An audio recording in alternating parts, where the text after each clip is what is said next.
বাঙালিদের আসল পুজো তো ষষ্ঠী থেকে না, মহালয়া থেকেই শুরু হয়ে যায়। তাই জন্য তৃতীয়াতেই ভাবলাম নর্থ কলকাতার কিছু ঠাকুর দেখে আসি। নর্থ কলকাতার কথা মাথায় এলেই সবার আগে যে প্যান্ডেলটার কথা মনে পড়ে সেটা হচ্ছে বাগবাজার, সেই একই মায়ের মুখ, আমাদের সকলের প্রিয় রানীমা। এরপর চলে গেছিলাম কুমোরটুলির, যেখানে প্যান্ডেলের থিম করেছে বাটুল দিগ্রেত।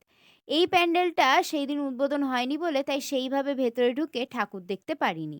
প্যান্ডেলের বাইরে বেরিয়ে দেখি এখনো অনেক ঠাকুরই যাচ্ছে তাদের প্যান্ডেলের উদ্দেশ্যে। ওই যে গাড়ি করে মা দুর্গাটা যাচ্ছে, কি মিষ্টি দেখতে না! সিম্পলের ওপর বেশ লাগছে। কুমোরটুলি থেকে চলে গিয়েছিলাম কুমোরটুলি পার্কে। ওখানে বেশ সুন্দর একটা থিমের ওপর প্যান্ডেলটা করেছে। প্যান্ডেলটার থিম অনেকটা গাছের পাতা বা গাছ নিয়ে লাগছিল, কারণ পুরো প্যান্ডেলটাই ছিল সবুজ কালারের ওপর। ঠাকুরটাও বেশ সুন্দর দেখতে, শান্ত শীতল রূপে মা সজ্জিত ছিল। আর সবার লাস্টে চলে গেছিলাম বেনিয়াতলা।